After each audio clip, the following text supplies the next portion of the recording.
તો નમસ્કાર મિત્રો, સ્વાગત છે ફરી એકવાર તમારું આજના વિડીયોમાં. આજના વિડીયોમાં આપણે વાત કરશું કિસાન પરિવહન યોજના 2026, જેમાં ખેડૂતોને વાહન ખરીદવા પર મળશે 75,000ની સહાય. એટલે કે ખેડૂતોને મળશે સરકારની સીધી 35% સુધીની સબસિડી. તો આ કેવી રીતે મળશે, તમારાને ફોર્મ કેવી રીતે ભરવું અને એની છેલ્લી તારીખ કઈ છે, કઈ વેબસાઇટ ઉપર ભરવું, બધી માહિતી આપણે આજના વિડીયોમાં જોઈ લેશું. તો વિડીયો ચાલુ કરીએ એ પહેલાં વિડીયોને એક લાઇક કરી દેજો અને ચેનલને સબસ્ક્રાઈબ પણ કરી દેજો. તો ચાલો મિત્રો, હવે વિડીયોને આપણે ચાલુ કરીએ. તો સૌથી પહેલાં જોઈ લઈએ આ યોજના શું છે. તો ગુજરાતનો ખેડૂત મહેનત કરીને ઉત્તમ પાક ઉપજાવે, પરંતુ ઘણી વખત ઉપજને સમયસર માર્કેટ યાર્ડ સુધી પહોંચાડવામાં પરિવહનની અછત મોટો પ્રશ્ન બની જાય છે. આ સમસ્યાનો ઉકેલ લાવવા માટે રાજ્ય સરકાર દ્વારા કિસાન પરિવહન યોજના 2026 અમલમાં મૂકવામાં આવેલ છે. આ યોજનામાં ખેડૂતોને નાના માલવાહન ખરીદવા માટે 75,000 સુધીની સહાય આપવામાં આવે છે. તો આ હતું આ યોજના વિશે થોડીક માહિતી. હજી વધારે આપણે જોઈ લઈએ તો આ યોજનાનું નામ છે કિસાન પરિવહન યોજના. વિભાગ છે જે કૃષિ, ખેડૂત કલ્યાણ અને સહકાર વિભાગ, ગુજરાત.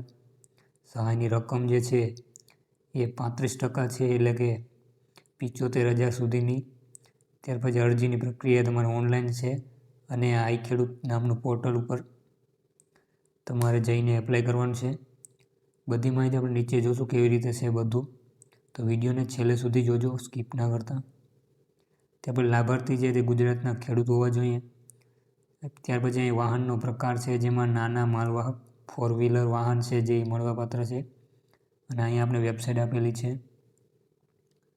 iKhedoot.gujarat.government.in. તો આ એટલે એની બેસિક માહિતી હતી. ત્યાર પછી ફરી પાછો યોજનાનો હેતુ શું છે, તો એનો હેતુ છે આપણે પાકને સમયસર બજારમાં પહોંચાડવો, ભાડાના વાહનનો ખર્ચ ઘટાડવો, પાક બગાડ અને નુકસાન અટકાવવું, ગુજરાતને આત્મનિર્ભર બનાવવું, ખેડૂતોને અને આવકમાં વધારો કરવો. ત્યાર પછી કેટલી સહાય મળશે, તો વાહનની કુલ કિંમતની 35% સુધીની સહાય મળશે, એટલે 75,000 સુધીની સહાય મળશે. બેમાંથી જે ઓછું હોય તેવી રીતે. સામાન્ય વર્ગના ખેડૂતો માટે 25% સુધીની સહાય છે, એટલે તેને 50,000ની મળશે સહાય. હવે કયા વાહન માટે સહાય મળશે, તો આમાં આપણે 4 વાહનના નામ આપેલા છે, જેમાં ટાટા એસી છે, બોલેરો પિકઅપ છે, છોટા હાથી છે અને અન્ય મંજૂર નાના ગુડ કેરી વ્હીકલ છે. જે પ્રકારના વ્હીકલ ઉપર આ તમને સહાય મળવાપાત્ર રહે છે. હવે વાહન ખેતી સંબંધિત ઉપયોગ માટે હોવું જરૂરી છે, તો જ તમને આની સહાય મળશે. બાકી તમે તમારા પર્સનલ યુઝ કે અથવા તો એમ ના મળી શકે. હવે પાત્રતા એટલે કોણ આનું ફોર્મ ભરી શકે, તો અરજદાર ગુજરાતનો ખેડૂત હોવો જોઈએ. અરજદાર પાસે ખેતીની જમીન હોવી જોઈએ. 7/8 જે કાગળિયા જે છે એ હોવો જોઈએ. પરિવારમાં એક સભ્યને લાભ મળેલ હોય ન હોવો જોઈએ અને અગાઉ આ યોજનાનો લાભ લીધેલ પણ ન હોવો જોઈએ. ત્યાર પછી જરૂરી દસ્તાવેજો અહીં આપણે આપેલા છે. આધાર કાર્ડ છે, 7/8 છે, બેંક પાસબુક છે, ડ્રાઇવિંગ લાઇસન્સ છે, મોબાઈલ નંબર છે અને જાતિનું પ્રમાણપત્ર છે. હવે અહીંયા છે ઓનલાઈન કેવી રીતે કરવું, તો આ યોજનામાં આ ખેડૂત પોર્ટલ ઉપર જઈને તમારે અરજી કરવાની છે, જેમાં અહીંયા તમને 7 સ્ટેપ આપેલા છે. સૌથી પહેલાં તમારો વેબસાઇટ ઉપર જવાનું, ત્યારબાદ યોજના પસંદ કરવાની. એમાં ખેતીવાડીની યોજના છે, એમાંથી કિસાન પરિવહન યોજના છે એમાં જવાનું છે, એપ્લાય કરવાનું છે, માહિતી ભરવાની છે, અરજી સેવ અને કન્ફર્મ કરવાની છે અને પ્રિન્ટ કાઢીને ગ્રામ સેવકને જમા કરવાની છે. આટલી પ્રોસેસ તમારે કરવાની છે.